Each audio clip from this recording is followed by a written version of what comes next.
तो परमात्मा जब चाहे तो सब कुछ कर सकता। सतगुरु जो चाहे सो कर ही, 14 कोट दूत जम डर ही। ऊत भूत जम त्रास निवारे और चित्रगुप्त के कागज पाड़े। परमात्मा सब कुछ कर सकता है। तो परमेश्वर जब आते हैं अपनी लीला बताते हैं कि परमात्मा को भूल कर ये प्राणी अपने जीवन को कैसे व्यर्थ करता है, और जब इस पर आपत्ति आती है तो भगवान को याद करता है।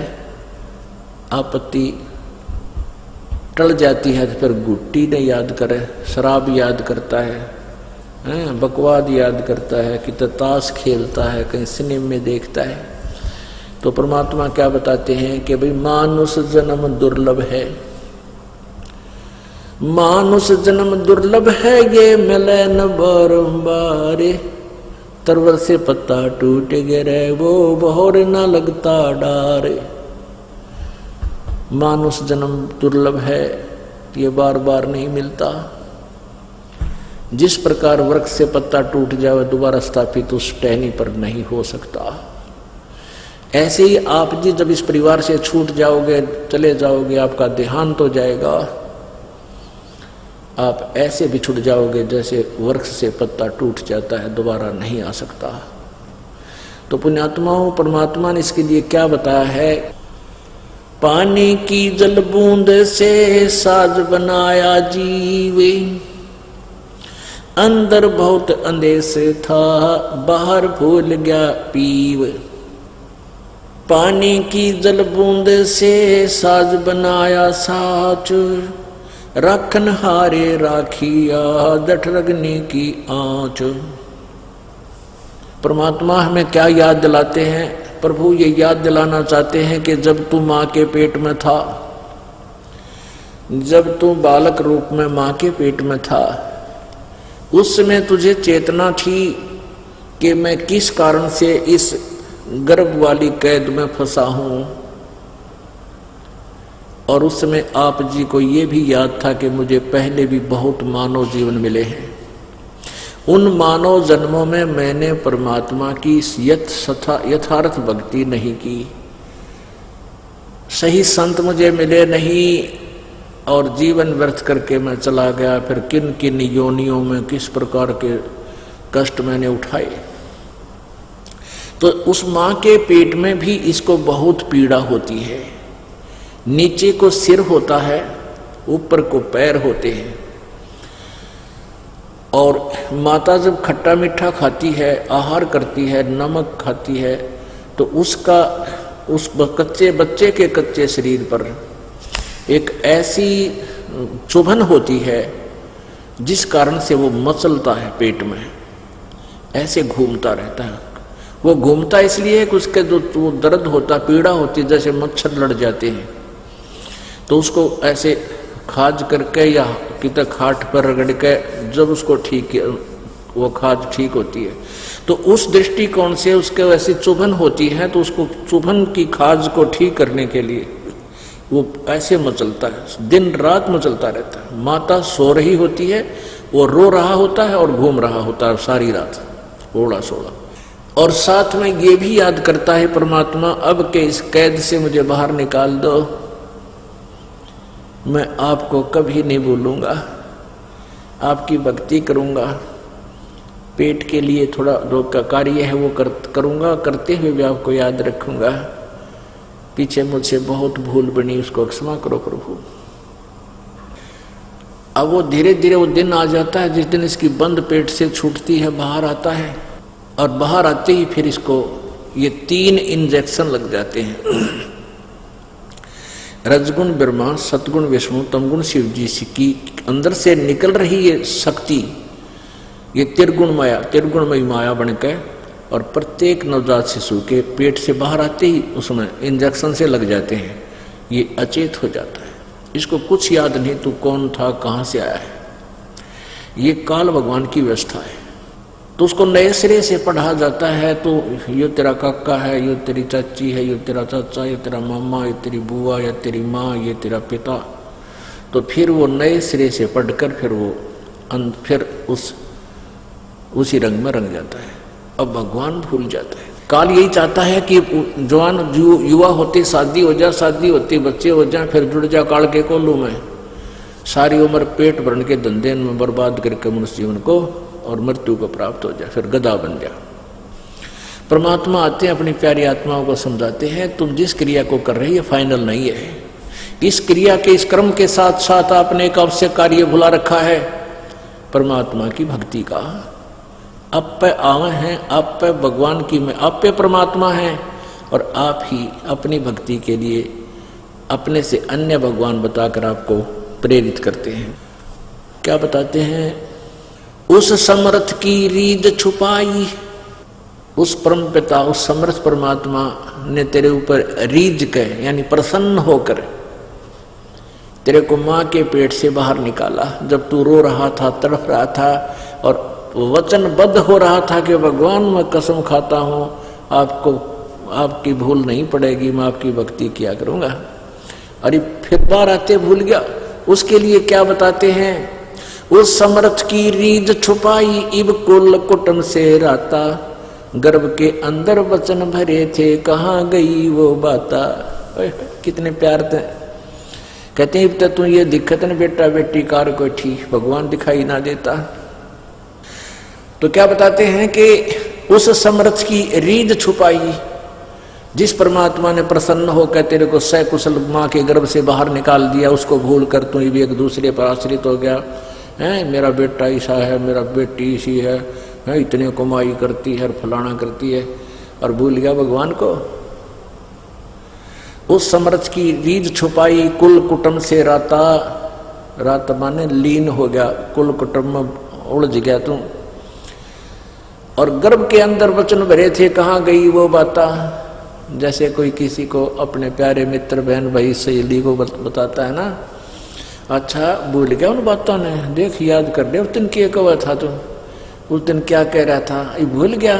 तो यानी उसको वो वस्तु याद दिलाने के लिए, उसको मोल्ड करने के लिए परमात्मा, जैसे वचन कहे जाते हैं, परमात्मा प्रत्येक वाणी का प्रयोग कर रहा है। जैसे अपने आत्मा परमात्मा ने इतनी मोटी वाणी बोल रही, इतना मोटा ग्रंथ बना रखा है, अपनी वाणी बोल बोल के, कबीर सागर, कबीर वाणी, लोको कबीर दो हावली हैं। और फिर जिन संतों को मालिक ने अपनी चेतना दी, उन साक्षात्कार कराया, उनके अंदर ज्ञान योग खोल दिया, उन महापुरुषों ने भी से मोटे मोटे ग्रंथ परमात्मा की महिमा के बना रखे हैं।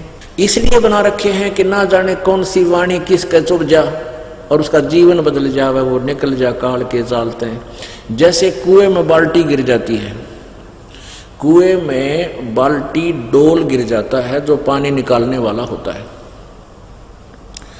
तो उस बाल्टी को निकालने के लिए एक रस्से से बांधकर 20, 22, 21 हुक डाले जाते हैं। उनको एक ऐसे गुच्छा बना दिया जाता है हुकों का, किसी का ऐसे मुंह, किसी का ऐसे मुंह, किसी का ऐसे, और ऊपर से इकट्ठे बांध दिए जाते हैं एक कड़े में, और रस्सी से बांधकर उनको नीचे डाल दिया जाता है। बाल्टी को खोजने के लिए ऐसे घुमाते हैं कुएं में, कूप में, तो वो ना उस एक कुंडे मुड़ के आ जाती है। इसलिए ज्यादा डाले जाते हैं कि ना जाने कौन से कुंडे मुड़ जाए, वो कौन से हुक में सूत बैठ जाए, वो निकला हुआ बाहर। तो ये वाणी रूपी परमात्मा ने ये कुंडे यानी हुक डाल रखे हैं, ये बोल रखी है, ना जाने किस प्यारी आत्मा के कौन सी वाणी चुभ जा और निकला दलदल से बैठ जा, सत्संग में आकर भक्ति करे अपनी। अब माँ से के पेट से आने के बाद ये नए सिरे से इसको पढ़ाते हुए परमात्मा बताते हैं, पानी की जल बूंद से साज बनाया साची, रखण हारे राखिया तू जठरग्नि की आँचे। माँ के पेट में, गर्भ में, जहाँ हमारी पाचन क्रिया का सिस्टम है उसको जठराग्नि बोलते हैं, वहाँ बहुत ज़बरदस्त हीट है। अब परमात्मा की व्यवस्था बहुत ज़बरदस्त है और पुण्यात्मा ही इसको समझ सकती है। जहाँ पर भोजन हम जैसे रोटी आटा हमने जैसा भी पक्का कच्चा कर लिया, कई कच्ची सब्जियां भी खाते हैं, फल भी खाते हैं, और रोटी भी कच्ची पक्की ही होती है। इनको हम खाते हैं तो अंदर जा करके इनको दोबारा गर्म करता है, अंदर परमात्मा का एक सिस्टम है। और उनको इतना गर्म कर देता है कि उनको नए सिरे तो अलग अलग अंश बनाए जाते हैं। तो कहते हैं उसी जहां तो तेरा एक चीकला सा बन रहा था शरीर का मां के पेट में गर्भ में, और वहीं पर इतनी भयंकर आंच थी, तेरा जरा सी लग जा तो सारा खत्म हो जाए। अब कहने का भाव परमात्मा का ये है कि जिस भगवान ने मां के पेट में भी तेरी रक्षा की और मां के गर्भ में तुझे आहार पहुंचाया, क्या आज वो तेरे प्रति सचेत नहीं है? कहने का भाव यह है कि जैसे मां के पेट से बच्चा बाहर आता है, बाहर आने से पहले मां के स्तन में दूध नहीं होता, और बच्चा बाहर आते ही इतना दूध भगवान दे देता है बच्चा पीवे और जूठा छोड़े, और उससे पहले ट्राई करके देख लो एक टोपा दूध नहीं होता। तो कहते हैं कि जब मां परमात्मा ने तेरी इतनी चिंता है मां के पेट से बाहर आने से पहले, और उसने पूरी व्यवस्था कर रखी, दूध चाहिएगा दांत नहीं है बच्चे का दूध चाहिएगा तो दूध मां के स्तन में व्यवस्था कर दी, तो क्या आज वो तुम्हारा मदद नहीं करेगा? तुम अपने में सियाने बन के चोरी करके मिलावट करके बकवाद करके एक मिनट की फुर्सत नहीं भगवान भजन की, तो इन बातों से मन हटेगा, इन बकवादों से, और समय निकलेगा भगवान से। एक समय एक माई के बच्चे ना होया करते, एक संत उनके द्वार पर आता था, माई ने काफी प्रार्थना की। एक दिन उस संत ने कहा कि माई तेरा संतान जो हो जा, भगवान सुन ले तेरी, तो पहली संतान पहला पुत्र मुझे दे देना, मैं अपने शिष्य रूप में रख लूंगा। उसने नो चिंता थी तू बड़द होएगा तेरी सेवा कौन करेगा, एक बालक बचपन से रंग दूंगा उसने अपनी रंग में, वो संसारिक में ना फंसेगा। तो माई वचनबद्ध होगी कि महाराज अगर मेरे 2 पुत्र हो गए तो पहला बेटा मैं आपने दे दूंगी, पक्की बात से पक्की बात। परमात्मा की रजा हुई, पहला पुत्र हो गया, और वो साल भर का हुआ इतना दूसरा और हो गया, तीसरा और हो गया, 1-2 बेटी होगी, और उससे कई वर्ष हो गए थे शादी ने, उनका संतान ना हुई थी। तो माई को खुशी हुई भी महाराज जी का क्या वचन कर रखा है, वो आश्रम में रहा करते थे, वहीं आश्रम था उनका गांव से बाहर। तो माई ने संदेशा दिया कि महाराज आपकी कृपा से ये पुत्र हुआ था, तो आपकी दया से 3 पुत्र हो गए, और ये आपका बच्चा। ने बोला माई ने 2-1 साल और रख ले तो फिर मुझे दे दो। वो 3-4 साल का हो गया, थोड़ा सा तो महाराज को दे दिया। 2 उसके पास रह गए, 1 बेटी। अब वो लड़के को 10-12 वर्ष तक यानी 15, 16, 17 साल का हुआ, तब तक उसने वहीं रखा, अपने आश्रम से बाहर नहीं जाने दिया, कहीं ये नकम्मे बच्चा द्वारा बैठ कर बकवाद सीख ले और तुझे छोड़ कर ना भाग गया, इस दृष्टिकोण से। तो आश्रम में क्या करते थे, वो महात्मा खुद रोटी लेकर भिक्षा मांगने आता था, और आश्रम में औरतों का जाना अलाउड नहीं था। तो महाराज जी जो है खुद भिक्षा लेकर जाता था और बना खा लेते थे, लड़का बना लेता था, फिर शाना हो जाता। एक दिन उस बच्चे के, उस महात्मा जी का बुखार हो गया बहुत ज्यादा, और वो 2-3 दिन तक चल गया। जो भिक्षा ला रखी थी वह खत्म होगी। तो लड़का बोला महाराज जी आज मैं भिक्षा ले आता हूँ, आपके आज्ञा दो। महाराज जी बोला भाई नो करिए, सीधा गली में चला जाना और बाएं मुड़ जाना, और बाएं साइड में ही जो पहला घर हो ना उसमें भिक्षा लाना, और उसमें जो मिला वापस आ जाना, और मत जाना कहीं पर। उसने आज्ञा का पालन किया, वो डोला लेकर चल पड़ा। वहां जाकर क्या देखा उसने कि जब उसने कहा कि माई भिक्षा देना, उस माई ने कहा कि जा बेटी, उसकी लड़की से, वो लड़का 18-19 साल का हो गया, वो लड़की थी 15, 16, 12, 13 साल की, 10-12 वर्ष की होगी। उसकी माई ने कहा कि जा बेटी बाबा जी का भिक्षा गाला। अब वो भिक्षा लेकर गई तो उसने क्या देखा कि उस लड़की की चेस्ट पे जैसे दूध ही उभर आती है बच्चे के, तो उस लड़के ने सोचा ये इस बहन के फोड़े हो गए।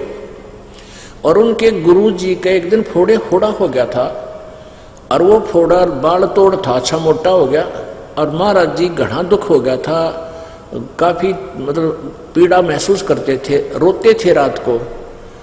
तो वो एक हफ्ते में जाकर वो फोड़ा फूटा था, वो दवाई जुड़ी बांधने से। तो उसने सोचा कि ये जो गुरुजी का फोड़ा हुआ था, इस बहन के ये फोड़े हो रहे से दो। वो कहने लगा, बहन आपके ये फोड़े हैं ना, आपके फोड़ों की दवाई मेरे गुरुजी के पास है, आश्रम में आ जाना, इन फोड़ों की दवाई लगा देंगे, आपको दर्द नहीं हो रहा। अब उस लड़की ने सोचा ये बकवाद कर रहा है निकम्मा ढेड़, तो वह गालियां मंड गई उसने, ढेड़ तेरा माँ कोई ना तेरा बहन कोई ना, अपनी बहन के फोड़े फुड़वा ले, नो करवा ले, वो लड़न लगी। उस माँ ने सोचा ये क्या झगड़ा हो गया इनका। वो आई, माई ने पूछा कहाँ से आए हो महाराज जी? एक आश्रम से आया हूँ मैं। वह जानेगी क्यों? तो ये बेटा मेरे वाला जो मैंने दान किया था, उस बेटी को पता क्यों बाहर आने नहीं दिया उसने, उस पहचानते नहीं थे एक दूसरे को, ना घर जानता था वो लड़का। तब उसने कहा महाराज जी, वो लड़की को समझाया बेटी क्यों गाल दे रही है, तेरा भाई है। अरे इसने देखा नहीं आज तक कोई समाज, बाहर आया नहीं, महाराज जी को मैंने इसको दे रखा है, आज ये पहली बार आया है, क्या बात होगी महाराज जी, गुरुजी क्यों नहीं आए? वो बच्चा बोला माई की बेटी, गुरुजी को बुखार हो गया है इसलिए मुझे भेजा है, और उसने यही घर बताया था कि और घर से भिक्षा भी नहीं लाना है। और मैं तो इस बहन, क्या झगड़ा हो गया तुम्हारा? कि मैं तो इस बहन को कह रहा था कि मेरे गुरुजी का फोड़ा हो गया था, वो बहुत रोया करते थे, मैं इसको पूछ रहा था तेरे इन फोड़ों में दर्द नहीं होता बहन? या मुझे गालियां देने लगी, नाराज होगी पता नहीं। तो वह माँ तो जानेगी, तो भोला भगत से इसको पता नहीं किसी वस्तु का, बहन वह दुख मानेगी कि नकम्मा आदमी बुंडा बोला है। तब उस माई ने बताया कि महाराज जी ये मेरी बेटी है, और ये फोड़े नहीं हैं, इसकी हम शादी करेंगे 1, 2 साल, 4 साल में, 5 वर्ष में, और शादी के बाद फिर इसका संतान होएगी, और वो संतान के लिए इनमें परमात्मा दूध देगा उस बच्चे के लिए। ये फोड़े नहीं है, ये इसके सतन है, और इनमें दूध आओगा, संतान जो इसके बच्चे पैदा होंगे दूध पिया करेंगे इस तरह। अब कब कितने दिन में शादी करोगे? कि 2-4 वर्ष में और शादी करेंगे, और 1-2 वर्ष में फिर बालक होगा। अब वो जितना आटा उसने डाल रखा था ना लड़की ने, वह जोड़ी वही फेंक दी और चल पड़ा वापस। अब क्या सोचा उस बालक ने कि हे परमात्मा, जब माँ कद आज इस यह लड़की 4 साल बाद से ब्याही जाएगी, और 2 साल के बाद जिसका बच्चा होगा 6 साल हो गए, और 6 साल एडवांस भगवान ने प्रबंध कर रखा आने वाले बच्चे का, तो हमने कि आश्रम में भूखे मरण देगा, क्यों मांगते अंडे? वह बूढ़े जोड़ी पटक दी ठा। अब वो थैला वहां डालकर वापस गया। महाराज जी दुखी थाए, बीमार हो रहा था, कहने लगे बेटा भिक्षा नहीं लाया? महाराज जी नहीं लाया, ना लावा आज के बाद। बोला रे क्या बात होगी, किसने क्या कह दिया? महाराज जी कहा किसी ने कुछ नहीं को नहीं। जब परमात्मा इतना एडवांस व्यवस्था करता है तो हम क्यों चिंता करें, आप करेगा व्यवस्था। वो सारी कहानी बताई। हमारा दिन सोचा ये अच्छा निकम्मा पैदा हुआ, भूखा मरेगा और मन में मारेगा भी। अब वो तो मानने कोई ना, बूढ़े चला जाना, बुखार घना हो गया, अपना सब्र करा, देखी जाएगी जो होगा, क्या निकम्मा हाथ लग गया। इतने में क्या हुआ कि गांव में चर्चा चल गई कि महाराज जी तो हो गए बीमार भाई, और वो लड़का है ना वो नालायक से जोड़े ने भी थोड़ा बहुत आटा था उसने भी यहीं डाल गया कि मैं मांगने नहीं आऊँ, पता नहीं किसने क्या कह दिया उसको। वो दुख मान गया, और भाई महात्मा जी भूखा है और वैसे ऊपर तो बीमार है। तो ऐसे चर्चा गांव में 2-4 ग्राम हुई, तो सब ने रोटी बनाई फटाफट। दोनसा सुना हुआ बना लग जाए, मैं रोटी लेकर जाऊंगा, एक दूसरे से सलाह बनी। तो लाइन लगी रोटी ले जाने वाले की। वहाँ शाम वो पहुंचे ना, 10-15 कट लगातार रोटी ले जाओ। वहाँ आश्रम में ढेर ला दिया रोटियां का 4 बजे। तब वो लड़का बोला, गुरुजी हम तो वही मांगते फिर थे, देख मालिक ने ठाठ ला दिया। और उस गांव ने उस दिन के बाद वो एक घर की डेली ड्यूटी ला दी कि प्रतिदिन एक घर इनकी रोटी यहां पहुंचाया करेगा। बोलो सतगुरुदेव। तो क्या बताते हैं, पानी की जल बूंद से ये साज बनाया साच, रखण हारे राखिया तू जठरग्नि की आंच। अष्ट चाम रग रोम सब किसने की नागूद, उदर बीच पोषण किया बिन जननी के दूध। उस परम पिता की महिमा बता रहे हैं आदरणीय गरीबदास साहिब जी कि जब तू माँ के पेट में था, माँ के पेट से बाहर आया तब तक दूध का ढूल ढेर लगा दिया तेरे लिए, लेकिन माँ के पेट में भी उसने पाला तू। उस समय ना कोई भाई था तने संभालने वाला, ना बहन थी, ना माँ थी, ना पिता था, ना कोई आहार लाने और ले जाने वाला था। कहते माँ के पेट में भी तेरी परवरिश कैसे की, उसने व्यवस्था बना दी माँ की नाभि से, और तेरी नाभि का कनेक्शन कर दिया, इंटरनल कनेक्शन, और वहां से तेरी परवरिश कर दी। उर्दमुखी जद रह था तल सिर ऊपर पाँव, राखन हारे राखिया जठरग्नि की लावे। अस्थि चाम रग रोम सब, कहते उस परम पिता ने तेरे आड़ चाम नस नाड़ी रे कितनी व्यवस्थित, चांग की आवश्यकता थी वही अंग वही व्यवस्थित वही लगा रखा। अस्थि, अस्थि माने हड्डी, अस्थि अस्थि चाम रग रोम सब किसने की न्यागूद, मांस को गुद बोलते हैं, गुदा गुद। उदर बीच पोषण किया बिन जननी के दूध, माँ के पेट में भी तेरा परवरिश बिना दूध के की, और बाहर आया तो दूध का ढेर लगा दिया। तू ही तुतकारे थी जपे था जपा जाप, और बाहर आके भरम गया तो बहुत करत है पाप। माँ के पेट में तो तू ही ये भगवान बस पक्ष बाहर निकाल दो, आपको बोलूंगा नहीं, तू ही, तेरे बिना कोई नहीं हमारा, तू ही तुतकारे थी वहां जपता जपा जाप, और बाहर आके भरम गया तन बहुत किए अब पाप। तू ही तुतकारे थी रंकार धुन ध्यान, कदे तड़प तड़प का मालिक ने याद करे था अंदर से कसक के साथ। जिन यो साज बनाई या जाकू ले पहचान, जठरग्नि से राखिया ना साई गुण भूले, ओ साहेब दर हाले है क्यों बोवे है सूल। क्या बताते हैं, उस परम पिता की गुणों को भूला मत भाई, जिसने तेरी ऐसी आपत्ति में रक्षा की माँ के पेट में। सबसे भयंकर दुख है माँ के गर्भ में आपको, एक प्राणी का 100 वर्ष जीवन और 100 वर्ष कोड लग जा, उससे भी ज्यादा दुख 9 महीने के अंदर इस गर्भ के अंदर आप काट कर बाहर आते हो, और बाहर आते भूल जाते हो, क्योंकि बिना ज्ञान के बगैर सत्संग के हम ऐसे धोखा खाते रहे। जठरग्नि से राखिया ना साई गुण भूले, उस माँ के पेट में आग बढ़ी थी, वहां भी तेरी रक्षा की। जैसे होली को, प्रहलाद को होली से बचाया था, ऐसे ही माँ के पेट में होली है, उसके साथ तेरी रक्षा की परमात्मा ने।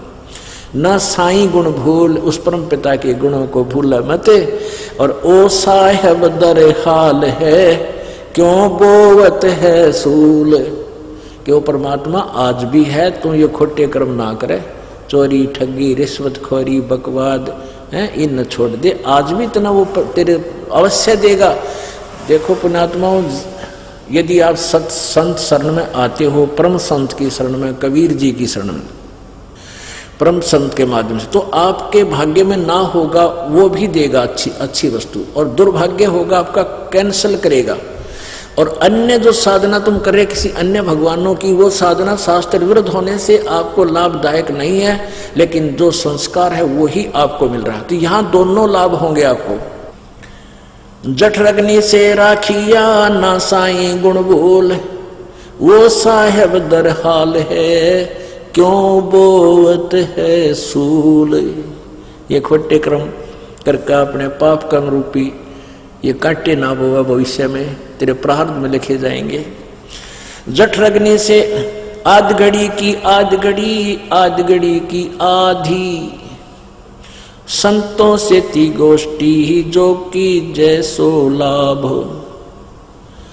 आध घड़ी की आध घड़ी, आध घड़ी की आध, और संतों से ती गोष्ठी ही जो की जैसो लाभ। अब देखो वही बात आ जाती है, एक 22 मिनट की घड़ी होती थी और 2.5 घंटे का 20 मिनट की घड़ी होती है, 24 मिनट की 24 मिनट की घड़ी होती थी, तो अब 2.5 घड़ी का 1 घंटा बन जाता 60 मिनट। तो कहते हैं आधी घड़ी यानी 12 मिनट परमात्मा की चर्चा यदि किसी भक्त संत के साथ तेरी हो जाएगी, उससे भी बहुत लाभ मिलेगा। अपने आत्माओं कहते हैं सूत्या संत जगाइयो, सूता साधु जगाइयो, वो करे नाम का जाप। ये तीनों सूते भले, सिंह साकट और सांप। कहते हैं ये 3 तो छेड़ियो मत। एक तो साकट आदमी निकम्मा, साकट किसने कहे भक्ति करे नहीं, और करता उसमें बाधा करे, उस 100 उठ पटांग बात कह के जरिया उड़े, क्यों बकवाद कर जाते हो। और कहते हैं साधु सुत्या भी संत भगत ने ठा दोगे जाके, उठते सत्साए नमो नमो शुरू कर देगा, का मंत्र जाप करेगा अपना। तो कहते हैं संत भगत के पास बैठोगे, चले भी गए, सो रहा उन्हें उठा दे, तो उठते मालिक को याद करेगा, और आपको भी याद आओगा। और ये तीनों सूते वाले शेर और साकट और सांप, इन नहीं छेड़े सूत्या बीमारी न पड़े रहे तक तक। तो यहाँ क्या बता रहे हैं कि आध घड़ी की आध घड़ी, आदि की पुन आद, संत साधों से ती गोष्ठी ही जो की जैसो लाभ। आदि की 12 मिनट और 12 की फिर आदि यानी 6 मिनट, यानी 7-8। जैसे उस बहन का पति मर गया था, दुखी बहुत थी, इकलौता लड़का वो भी बिगड़ गया था, तो प्रारंभ में वह बहन गई, कुशल मंगल ही हुई थी, और भगवान की चर्चा 5, 7, 10 मिनट उसने की। फिर धीरे धीरे वो इतनी भूख बढ़ती चलेगी और वो मालिक के चरणों में आगे कल्याण हुआ, परिवार का उद्धार हुआ। तो यहाँ उसी की तरफ संकेत है। फिर परमात्मा की भक्ति साधना के विषय में क्या बताते हैं, अलख अलह को याद करे कादर को कुर्बान, साईं से ती तोड़ कर इबराता अधम जिहान। अलख अलह को याद कर और कादर को कुर्बान, कहते समर्पित होकर उस अल्लाह को, चाहे राम को हो, गॉड को, चाहे खुदा का हो, उस पूर्ण परमात्मा अलख अलह, अलख जो दिखाई नहीं देता, जो सबकी दिव्य दृष्टि की रेंज से बाहर है, उस अलख अलह को जिसको याद करो, और कादर को कुर्बान। अलख अलह को याद करे कादर को कुर्बान, साईं से ती तोड़ के इब राता अधम जिहान। परमात्मा ने भूल के ए अधम, ए नकमी आत्मा, अब संसार में लीन हो गया है, कार मेरी, कोठी मेरी, फलाना मेरा, 1 मिनट में मृत्यु हो जा। जो काम करना था वो तो रह गया, इन कोठी और कारा उलझ गया। और परमात्मा कहते हैं जैतन कार कोठी भी चाहिए तो अब मैं ही दूंगा आवश्यकता अनुसार। पर श्रद्धा से पूरे विश्वास के साथ लग उन कार कोठियों का सदुपयोग करना, भगवान की चर्चा करना घर में, और फिर कार में बैठ कर अपने सत्संग में आना, बच्चों को लाना, कोई और ना आ सके उस भक्त में बैठा लाना। तो इसका ऐसे लाभ उठाना, परमात्मा की दी हुई संपत्ति का सदुपयोग करना। संसारी में आन के क्या किया रे मूडे, सुए संबल से या फिर लगे डोडे ढूंढे। जिस कार और कोठी को, जिस संपत्ति और फैक्ट्री को तू अपनी मानने था और उसकी व्यवस्था में सारा जीवन खो दिया, तेरे पास 1 मिनट का भी समय नहीं था भगवान की भक्ति और सत्संग मानने का, वो तो तेरे लिए ऐसा था जैसे एक सुआ पक्षी होता है, तोता, और वो ये देख लेता है कि ये पेड़ इतने दिन में बड़ा होगा, फिर इसका फल लगेंगे और ये मैं इसके फल खाऊंगा।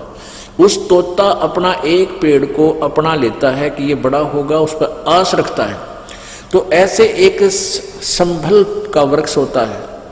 संभल का वृक्ष बहुत अच्छे पत्ते, बड़ा हरा भरा होता है, बड़ा होकर के उसके फल भी इतने बढ़िया लगेंगे, डोडे होते हुए ऐसे लगेंगे जैसे बहुत खाद्य इसके अंदर पदार्थ है। कहते हैं वो तोता इस आस में बैठा था, इस संभल के पेड़ का फल लगेंगे और फिर पेट भर के खाऊंगा।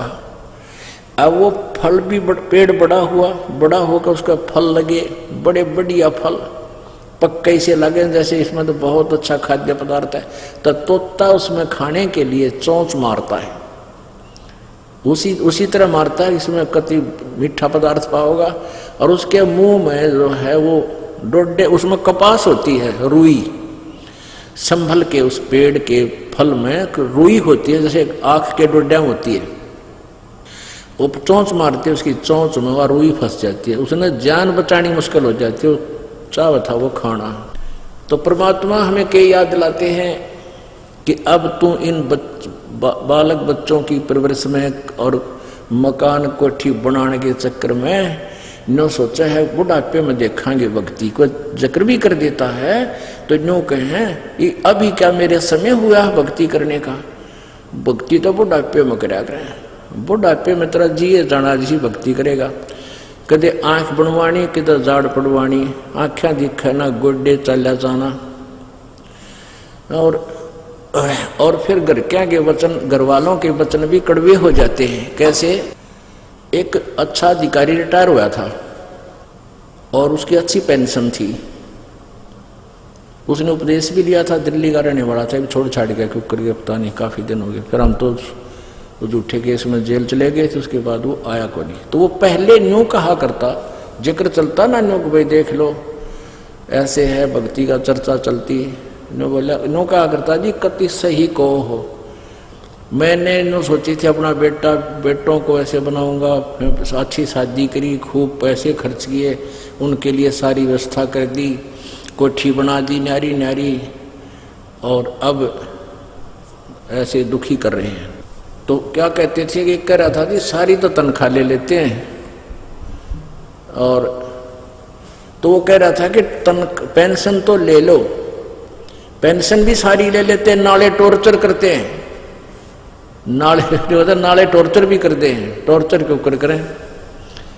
क्या बताते हैं भाई, मतलब के बिना कोई नहीं प्यारा, स्वार्थ के बिना कोई नहीं प्यारा। जब तक बैल चले हड़िए में तब तक डाले चारा, वर्द होया जब नाथ काट दी घर घर लाठे खारा। मतलब के बिना कोई नहीं प्यारा। फिर क्या बताते हैं भाई, बूढ़ा होवे पड़े खाट में सुने वचन खारे, कुत्ते तावन का भी सुख को ना ये छाती फूकन हारे। अब बुढ़ा बुढ़िया की ड्यूटी वरना गेट पर लग गया करे, कुत्ता ना बढ़ जाए घर में, और उन दिख है ना बाल है ना कि मैं बड़ो लकड़ो, उनके बेचारे के उसमें आंखें भी कमजोर हो जाती हैं। तो गांव में विशेषकर व्यवस्था हमने देखी कि लड़ाई हुआ करती घर में। अब पुत्र वधू धार दूध निकाल के भैंस का और रख जाती गर्म करना, या वैसे की तरह ढक ढक कर रख जाती, और बूढ़ा बुढ़िया ने कह जाती देखियो कुत्ते ना बढ़ जाए, और आप चली जाती खेत में या कोई और किसी मजदूरी काम करने के लिए आती, वापस आती तो एक दिन कुत्ता बढ़ गया और दूध सारा गिरा दिया। अब पुत्र वधू अपना कुएं से जल लेकर आई, उसने देखा सारे दूध खंडा रखा, बहुत बिखा रखा। तो बूढ़ा बुढ़िया ने लागी सुनान श्लोक, कहते थारे कुत्ते तान का भी सुख को ना मेरी छाती फूक दी, तुमने देख सारा दूध खंडवा गिरवा दिया। उन्हें दिखा कौन बेचारा ने भी निकल गया धोरे का, कुत्ता बड़ा उस्ताद हो है, खेदे ही जाया करे, इतने जान भी ना चढ़े। अब यहाँ परमात्मा बताते हैं वृद्ध हुए फिर पड़े खाट में, सुने वचन खारे, और कुत्ते ताउन का सुख कोई नहीं, ये छाती फूकना रे। तो पुण्यात्माओं परमात्मा कहते न्यू को बुढ़ापे में देखा है भक्ति, अब बुढ़ापे में तो ऐसी भक्ति होगी तरह जिए जानेगा। तो भक्ति में लाग जा, किसी से में लग जा। मान लीजिए पहले ना दाव लग गया और वृद्ध अवस्था होगी, चलवा तो समय तो चलाया गया, लेकिन हिम्मत नहीं हारे, शुरुआत कर दे भक्ति की। तो उस अब इस सत भक्ति से नेक्स्ट जीवन आपका तुरंत मानव का मिल जाएगा, पार तो नहीं हो सकोगे क्योंकि घना वृद्ध हो रहा है। और जिसके 10-5 शेष वर्ष शेष है तो कोई बात नहीं, कहते जीना तो थोड़ा ही भला, जब सत सुमरण हो, पर लाख वर्ष का जीवना लेखे दे नहीं को। एक बुढ़ा हम सत्संग कर रहे थे, वो बुढ़ा पहले तो एंटी था, हमारे गांव में जाया करते घर घर, तो उस अपने पुत्र से भी वह एंटी था जो हमारा सत्संग कराता था, पाठ कराता था। दूसरे पुत्र का बैठ गया ऊपर जाकर छात पर, हुक्का पियो गरोड़ गरोड़। उसने सत्संग सुना, ये वचन स्पीकर लाकर हम लगा देते थे, सत्संग करते थे। अब वो दिन पहले दिन सत्संग सुना, उसका सारी बात हृदय में खटक गई। दूसरे दिन फिर सुना, हम दिन में भी सत्संग करते थे, रात को भी करते थे, 3 दिन सत्संग करते थे। तीसरे दिन भोग लगा कर आते थे। एक दिन तो बुढ़ा नहीं आया, अगले दिन बुढ़ा जब हमने भोग लाया ना, उस दिन उससे पहले वाली शाम ने आकर रोने लग गया बैठ के मेरे पास।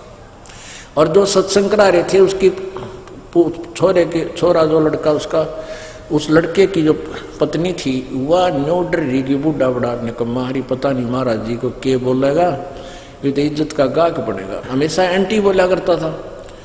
और उसकी आंखों में पानी आ गया, ने बोला महाराज जी सत्संग सुना आपका, मेरा तो कलजा पट गया।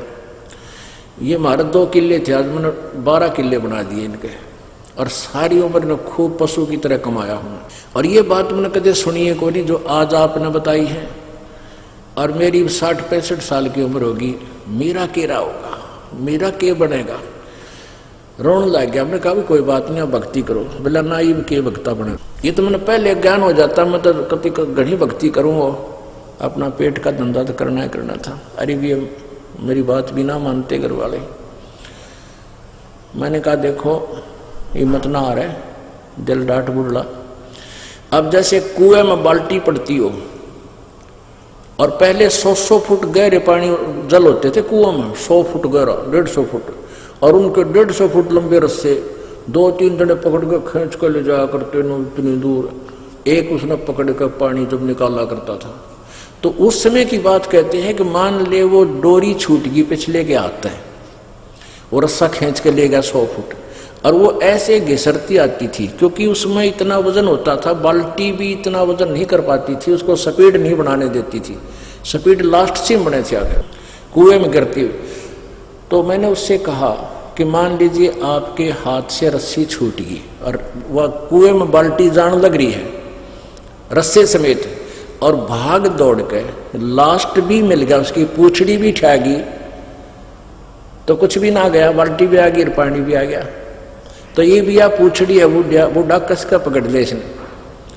अब तू देखना, तो उसका वह बात फिट बैठ गई। अगिया तो बनी बनाई है, तो पूछड़ी नेजू का लास्ट, रस्से का लास्ट भी ठा गया 6 इंच का, तो भी सारी बात बन गई। तो ये तेरा पूछड़ी रह रही है, भक्ति कर ले।